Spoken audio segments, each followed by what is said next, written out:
બંગાળની ખાડીમાં રચાયું ચક્રવાતી પરિભ્રમણ. મિની ચક્રવાતી પરિભ્રમણના કારણે મિત્રો આવનારા દિવસોની અંદર ગુજરાત રાજ્યની અંદર પણ માવઠું થવાને લઈ અત્યારે મોટા એંધાણ સેવાઈ રહ્યા છે.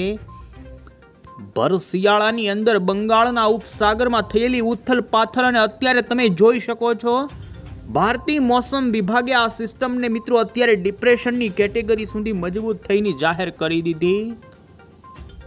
બંગાળના ઉપસાગરમાં રચાયેલું આ ડિપ્રેશન ભારતના તટીય વિસ્તારો જે બંગાળની ખાડીના છે તે ભાગોમાં ભારે વરસાદ આપી શકે છે ને અત્યારે માછીમારોને આ વિસ્તારોની અંદર દરિયો ન ખેડવાની સૂચના પણ હવામાન વિભાગે જાહેર કરી દીધી છે. લાગુ ડિપ્રેશન વાળા એરિયાની અંદર 55 કિલોમીટરના જોટાના પવનો ફૂંકાવાની આગાહી છે. તો એવામાં આવનારા દિવસોની અંદર પશ્ચિમી વિક્ષોભોની અસર અને મિત્રો આજ બંગાળના ઉપસાગરના વાયુના વહનના કારણે ગુજરાત રાજ્યની અંદર મિત્રો ખાસ આજના વિડીયોને તમે અંત સુધી જાણી લેજો, કારણ કે આવનારા દિવસોમાં જાણી લો કે રાજ્યના કયા વિસ્તારોની અંદર મિત્રો માવઠું થવાના એંધાણ જોવા મળી રહ્યા છે. અત્યારે હાલમાં પણ ગુજરાત રાજ્યના સૌરાષ્ટ્રના અમુક વિસ્તારોની અંદર સાંજ દરમિયાન મિત્રો વાદળિયું વાતાવરણ બની રહ્યું છે ને વાતાવરણમાં આવી રહેલો આ પલટો આવનારા દિવસોની અંદર મિત્રો વરસાદ પણ અમુક વિસ્તારોમાં પડી શકે છે. ત્યારે આપણે આજના વિડીયોની અંદર એ જ જાણીશું કે આવનારા દિવસોમાં ગુજરાત રાજ્યમાં કઈ તારીખે રાજ્યના કયા જિલ્લાની અંદર મિત્રો માવઠું થવાની સંભાવના રહેશે. શિયાળુ પાકવાળા તમામ ખેડૂતો જાણી લે, કારણ કે વાતાવરણી પલટો આવવાના પૂરા એંધાણ છે ને એવામાં મિત્રો હવામાન નિષ્ણાંત પરેશ ગોસ્વામી અને અંબાલાલ પટેલ તરફથી પણ આ માવઠાને લઈને આગાહી આપવામાં આવી છે. ભારતીય મોસમ વિભાગની ઠંડીની આગાહી આ તમામ અપડેટ આપણે એક પછી એક મેળવીએ. પહેલા તો મિત્રો તમે અમારી આ મજેદાર યુટ્યુબ ચેનલ પર નવા છો તો ખાસ મિત્રો આ ચેનલને સબસ્ક્રાઇબ કરી દેજો. તો સૌથી પહેલા આપને જણાવી દઈએ તો રાજ્યની અંદર મિત્રો આવતીકાલથી ગુજરાતના અમુક વિસ્તારોની અંદર વાદળિયા વાતાવરણથી વાતાવરણી પલટો થવાની પૂરી સંભાવના છે. સૌરાષ્ટ્રના કાંઠાના વિસ્તારોમાંથી દરિયાના પવનો ફૂંકાઈ શકે છે. વાદળિયું વાતાવરણ દક્ષિણી ગુજરાત અને સૌરાષ્ટ્રના વિસ્તારોમાં થઈ શકે છે. તો એવામાં આવનારા દિવસોની અંદર રાજ્યના અમુક વિસ્તારોની અંદર માવઠું થવાની પણ સંભાવના ઊભી થઈ છે. બંગાળના ઉપસાગરની અંદર અત્યારે તમે જોઈ શકો છો કે મધ્ય બંગાળની ખાડીની અંદર ગઈકાલ જે વેલ માર્ક લો પ્રેશર હતું એ અત્યારે મિત્રો ડિપ્રેશનની કેટેગરીમાં પરિવર્તિત થઈ ગયું છે. આ વિસ્તારો કે જ્યાં મિત્રો કેટલાક વિસ્તારોમાં 35 થી લઈ 45, અમુક વિસ્તારોમાં 55 કિલોમીટર પ્રતિ કલાકના પવનો સાથે આ સિસ્ટમ બંગાળની ખાડીમાં સક્રિય છે ને જેના કારણે ભારતના આંધ્રપ્રદેશ, પશ્ચિમ બંગાળ લાગુના કાંઠાના ભાગોમાં પવન ફૂંકાવાની સાથે વરસાદની આગાહી અત્યારે હવામાન વિભાગે જાહેર કરી છે.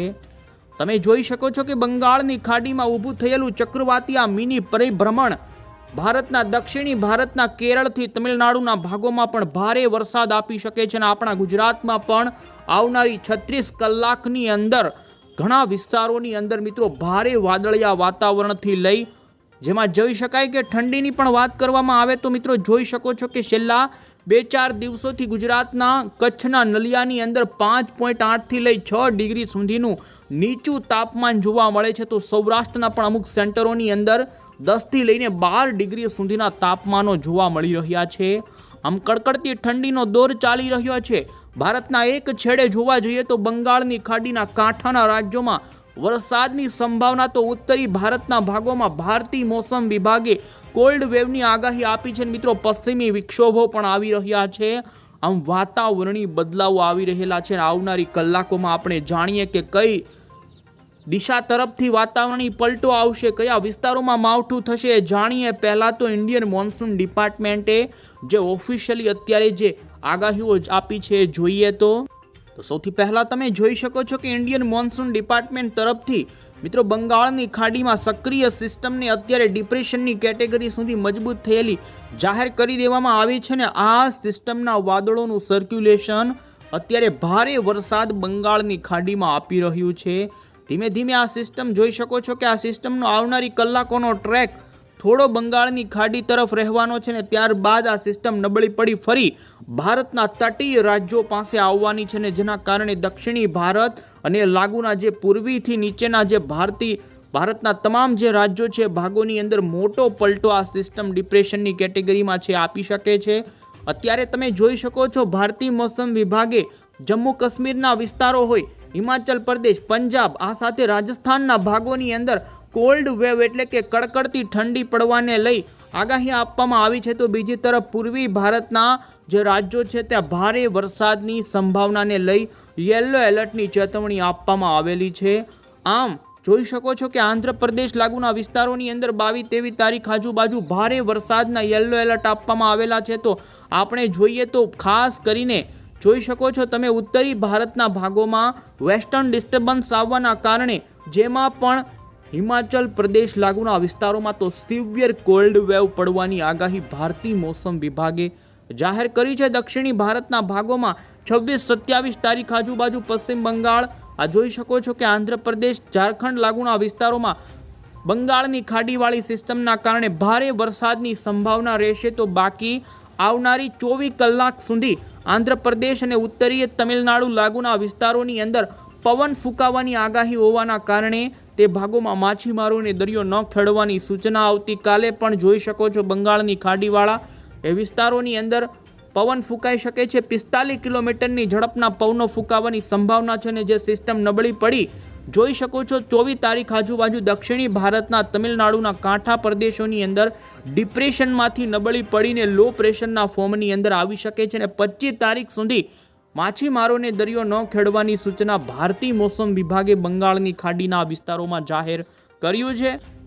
અને મિત્રો તમે જોઈ પણ શકો છો અત્યારે સેટેલાઇટના માધ્યમથી કે ખાસ કરી ઉપગ્રહ ઉપરથી લેવામાં આવેલી ભારતની આ તસવીરમાં સૌથી વધારે અત્યારે વરસાદી વાદળોનું ઝુંડ બંગાળની ખાડી અને શ્રીલંકા લાગુના અરબી સમુદ્ર અને બંગાળની ખાડીના વિસ્તારોમાં જોવા મળી રહ્યું છે. અને વાદળોનું આ વહન ધીમે ધીમે ખાસ કરીને પશ્ચિમની દિશા તરફ ખસી શકે છે અને આપણા ગુજરાત રાજ્યની અંદર પણ વાતાવરણીય પલટો આવવાની સંભાવના રહેશે. તમે જોઈ શકો છો મિત્રો કે ખાસ કરીને 22 તારીખ, 23 તારીખ અને 24 તારીખ દરમિયાનના આપણે જોઈએ તો સૌરાષ્ટ્ર અને દક્ષિણી ગુજરાતના ભાગોમાં સામુદ્રિક જોઈ શકાય છે કે પવનો ફૂંકાઈ શકે છે અને જેના કારણે ભાવનગર, સુરત, વલસાડ, નવસારીથી લઈ સૌરાષ્ટ્રના કાંઠાના ભાગોમાં વાદળિયું વાતાવરણ સાંજના સમયગાળા દરમિયાન મિડ લેવલના વાદળોની અંદર વધારો થાય, વાતાવરણમાં પલટો આવે અને 23 તારીખે બપોરના સમયગાળા દરમિયાન જોઈ શકો ઉત્તર ગુજરાત, મધ્ય ગુજરાતના અમદાવાદ, આણંદ, વડોદરા, નડિયાદ, ગોધરા, લુણાવાડા, છોટાઉદેપુર લાગુ વિસ્તારોથી લઈ ભરૂચ, સુરત, વડોદરાથી નવસારી, તાપી, વ્યારા, ડાંગ સુધીના પંથકોમાં ભારે વાદળિયું વાતાવરણ, પવનોની દિશામાં સતત ફેરફાર થાય, આ એક મોટો પલટો 22 તારીખ અને તમે જોઈ શકો 23 તારીખ આજુબાજુ રાજસ્થાનના ભાગોમાં પશ્ચિમી વિક્ષોભોની અસરના કારણે. તો બીજી તરફ ઉત્તરી ભારતના પંજાબ લાગુના વિસ્તારોની અંદર વરસાદની પણ સંભાવના પશ્ચિમી વિક્ષોભના કારણે, વેસ્ટર્ન ડિસ્ટર્બન્સની અસરના કારણે મિત્રો આ વરસાદ સાથે ઠંડીની આગાહી ભારતના વિસ્તારોમાં આપવામાં આવી છે અને જેમાં આપણા ગુજરાતમાં પણ ઉત્તર ગુજરાત લાગુના વિસ્તારો જેમાં સાબરકાંઠા, મહીસાગર, અરવલ્લીના કેટલાક વિસ્તારોની અંદર ભારે વાદળાઓ રચાઈ શકે છે અને 23 અને 24 તારીખ આજુબાજુ ઉત્તર ગુજરાતના અમુક સેન્ટરોની અંદર હળવા છાંટ રૂપેનું માવઠું પણ થાય અને દક્ષિણી ગુજરાતના વિસ્તારોમાં પણ વાદળિયા વાતાવરણથી લઈ અમુક વિસ્તારોની અંદર મિત્રો 22 થી લઈ ત્યારબાદ 23 તારીખ આજુબાજુ માવઠા થવાની સંભાવના જોવા મળી રહી છે. તો આ સાથે જ તમે જોઈ શકો છો 24 તારીખે પણ જો કે મિત્રો ગુજરાત રાજ્યની અંદર આવનારો આ વાતાવરણીય પલટો ગુજરાતના તમામ ભાગોમાં નહીં હોય, જેમાં કચ્છ અને સૌરાષ્ટ્રના ભાગોની અંદર ઓછી શક્યતા છે, પરંતુ દક્ષિણ ગુજરાત, પૂર્વ ગુજરાત અને ઉત્તરી ગુજરાતના પણ પૂર્વ ગુજરાત લાગુના જે જિલ્લાઓ છે તે જિલ્લાઓની અંદર આ વાતાવરણીય પલટો આવી શકે છે, જેમાં અમુક ભાગોની અંદર હળવા વરસાદી છાંટછૂટ રૂપે માવઠું થઈ શકે છે. આમ ગુજરાત રાજ્યની અંદર મિત્રો આ બંગાળની ખાડીવાળી સિસ્ટમના વાયુનું વહન અને ઉત્તરી ભારતમાંથી આવી રહેલા મજબૂત પશ્ચિમી વિક્ષોભની અસરના કારણે માવઠાની સંભાવના ઊભી થઈ છે, વાતાવરણીય પલટો આવી શકે છે. આ સાથે જ આપને જણાવી દઈએ તો મિત્રો આ મહિનાના અંતિમ દિવસોની અંદર પણ ગુજરાતની અંદર ફરી એક નવું માવઠું થાય તેવી સંભાવના છે. તમે જોઈ શકો છો 28મી ડિસેમ્બર આજુબાજુ ઉત્તરી ભારતના રાજસ્થાન, ન્યૂ દિલ્હી, જયપુર લાગુના વિસ્તારો ઉપર જે પશ્ચિમી વિક્ષોભ આવી રહ્યો છે ને જેના કારણે મહારાષ્ટ્રના ભાગોમાં પણ અમુક વિસ્તારોમાં હળવા વરસાદની સંભાવનાની સાથે માવઠું થવાની સંભાવના છે ને એ દિવસો દરમિયાન આપણા ગુજરાતની અંદર અમુક ભાગોની અંદર વધુ માવઠાની અસર નોંધાય અને જોઈ શકો છો તમે દમણ, ખાસ કરીને દાહોદ, છોટાઉદેપુર, વડોદરાથી લઈ બોડેલી, છોટાઉદેપુરથી લઈ દક્ષિણીય જે જોઈ શકો છો ગુજરાતના વિસ્તારો છે, જેમાં વલસાડ, ડાંગ લાગુના વિસ્તારોની અંદર મિત્રો આ માવઠું જે 28 તારીખ આજુબાજુ થશે તે કહી શકાય કે થોડું વધારે માત્રામાં પણ થઈ શકે છે. આમ ગુજરાત રાજ્યની અંદર મિત્રો આ ડિસેમ્બર મહિનાના અંતિમ દિવસોમાં મોટા પલટાઓ આવવાની સંભાવના જોવા મળી રહી છે ને જેની અંદર ગુજરાતના અમુક સેન્ટરોની અંદર મિત્રો ખાસ 26 તારીખથી લઈ અને 29મી ડિસેમ્બરની વચ્ચે પણ માવઠું જોવા મળી શકે. આવનારા 36 કલાકની અંદર ગુજરાતના ઘણા ઉત્તર ગુજરાતના વિસ્તારોની અંદર વાદળછાયા વાતાવરણની સંભાવના જોવા મળી શકે છે. અને મિત્રો આ સાથે જ હવામાન નિષ્ણાંત પરેશ ગોસ્વામીની પણ માવઠાને લઈ આગાહી આપને જણાવીએ તો મિત્રો ખાસ કરીને પરેશ ગોસ્વામી તરફથી ગુજરાત રાજ્યની અંદર 25, 26 અને 27 ડિસેમ્બર દરમિયાન રાજ્યના ઘણા વિસ્તારોની અંદર ઝાપટા પડવાની શક્યતાઓ તેમણે વધારી છે. એમણે કહ્યું કે અત્યારે ઉત્તર ભારતના પ્રદેશો પરથી જે વેસ્ટર્ન ડિસ્ટર્બન્સ પસાર થઈ રહ્યું છે જે ખૂબ જ મજબૂત છે, જ્યારે દક્ષિણી ભારત પર ઈશાનના ચોમાસાનો પ્રભાવ છે જેના કારણે ત્યાં પણ એક મજબૂત વરસાદી સિસ્ટમ પસાર થઈ રહી છે અને આ બંને પરિબળોના કારણે મધ્ય ઉત્તર રાજસ્થાન ઉપર સાયક્લોનિક સર્ક્યુલેશન બની રહ્યું છે ને જેના કારણે ગુજરાતના અનેક જિલ્લામાં માવઠાની સંભાવનાઓ રહેશે. 22 ડિસેમ્બરથી ગુજરાતના અનેક જિલ્લાની અંદર વાદળછાયું વાતાવરણ શરૂ થવા ઘેરાવાની શરૂઆત થઈ જશે અને મિત્રો 25, 26, 27 ડિસેમ્બર દરમિયાન રાજ્યના અનેક જિલ્લાઓમાં માવઠા રૂપી વરસાદ પડવાની સંભાવના, જેમાં રાજસ્થાન બોર્ડર લાગુ વિસ્તારના સાબરકાંઠા, બનાસકાંઠા, અરવલ્લી જેવા વિસ્તારોમાં માવઠાની સંભાવના વ્યક્ત કરી છે. તો અમદાવાદ, ગાંધીનગરમાં બહુ ઝાપટા વધુ પડે તેવી શક્યતા નથી, પરંતુ છૂટા છવાયા વિસ્તારોમાં ઝાપટા ચાલુ રહે તેવી શક્યતાઓ વ્યક્ત કરી છે. અને દક્ષિણ ગુજરાતમાં પણ વલસાડ, ડાંગ, નવસારી આસપાસના વિસ્તારોમાં હળવાથી સામાન્ય ઝાપટા પડવાની સંભાવના તેમણે વ્યક્ત કરી છે. અને ઉત્તર ગુજરાતમાં પાટણ, સાબરકાંઠા, બનાસકાંઠા એમ ચારેય જિલ્લામાં માવઠાની શક્યતા વધુ એમણે જણાવી છે. તો અરવલ્લી, મહીસાગર, દાહોદ, ગોધરામાં પણ હળવાથી સામાન્ય અને અમુક જગ્યાએ ભારે ઝાપટા પડી શકે તેવી આગાહી મિત્રો પરેશ ગોસ્વામી તરફથી કરવામાં આવી છે. તો ગુજરાતના તમામ ખેડૂતવાસીઓ સાવધાન થઈ જાય. ઉત્તર, મધ્ય, પૂર્વ અને દક્ષિણી ગુજરાતના ભાગોમાં આ માવઠાની વધુ સંભાવના જોવા મળવાની છે. નવી કોઈ અપડેટ